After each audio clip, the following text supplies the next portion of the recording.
I got my PhD in the field of organic chemistry, postdoc at Stanford University, joined the group of a man who was going to win a Nobel Prize in chemistry, voted one of the top 50 most influential minds in the world. I was a visiting scholar at Harvard University. I've spoken at every major university in this country, have over 650 research publications, voted the R&D magazine Scientist of the Year. I'm in the National Academy of Inventors. I'm a member of the American Association for the Advancement of Science, over 120 patents, started 7 or 8 companies.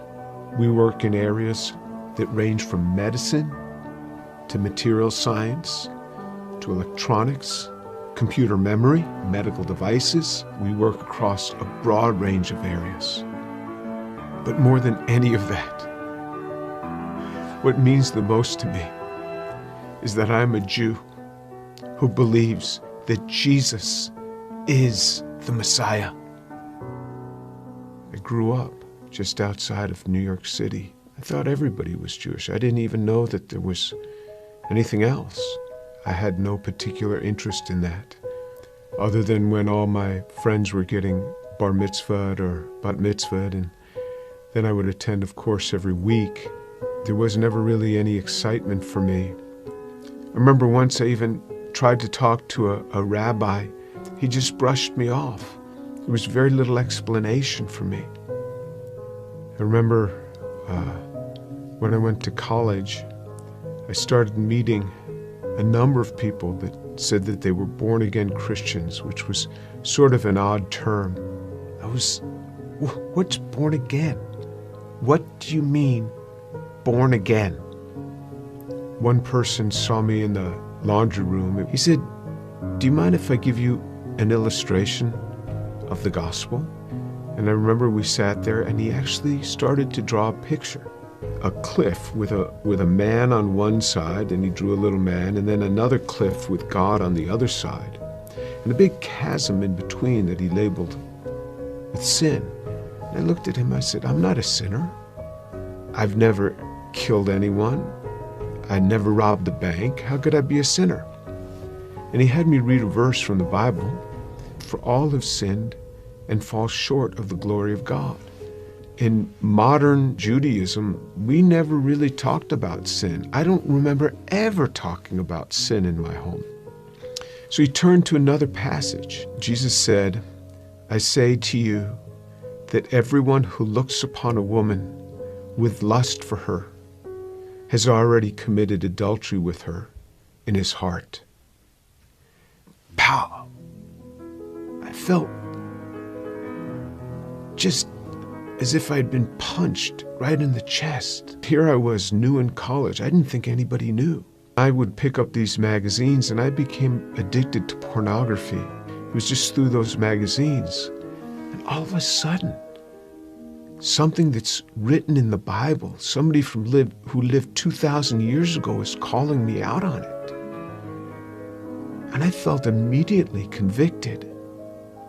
And that now I realized I was a sinner. When I read in the scriptures what sin is, then I knew I was a sinner. How am I going to get to God? We Jews know this better than anyone else. Without the shedding of blood, there is no forgiveness of sin. This description in Isaiah 53 of how he will bear upon himself my sin, the things that I had done. And this was him. This was the man that took this upon himself on the cross. The perfect God comes and gives himself for us. He is the one that gives himself for us. I started to realize how Jewish the New Testament is. This book is so Jewish. The New Testament is so Jewish. It's all around Jewish people. And then on November 7th, 1977, I was all alone in my room. The realization that Yeshua is the one who died on the cross. And I said, "Lord, I am a sinner. please forgive me. Come into my life. And then all of a sudden, someone was in my room. And I opened my eyes. I was on my knees. I opened my eyes. Who's in my room? That man, Jesus Christ, stood in my room. This amazing sense of God. Jesus was in my room, and I wasn't scared. All I started doing was just weeping. The presence was so glorious because he was there in my room on that day. And I didn't want to get up. And this amazing sense of forgiveness just started to come upon me.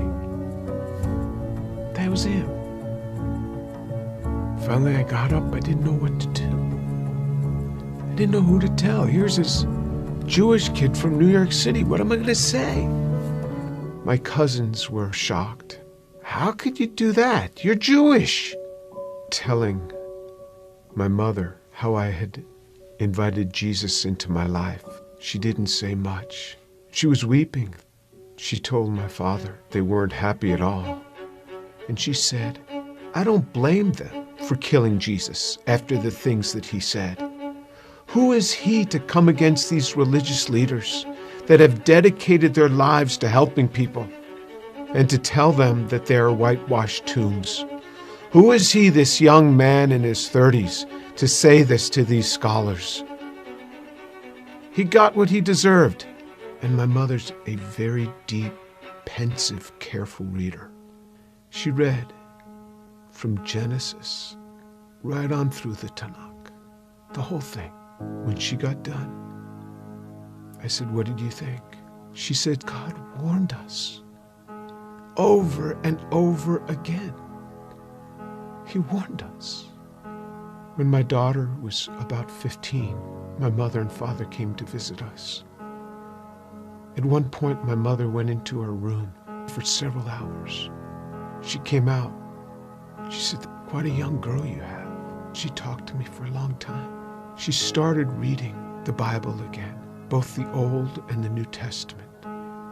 One day, not long after that, she called me on the phone at the age of 72. She said, Jimmy, you wouldn't believe what happened. I said, what happened? She said, I was just reading. And it hit me. It hit me. The way he gave his life. I believe it now. Jesus is the Son of God.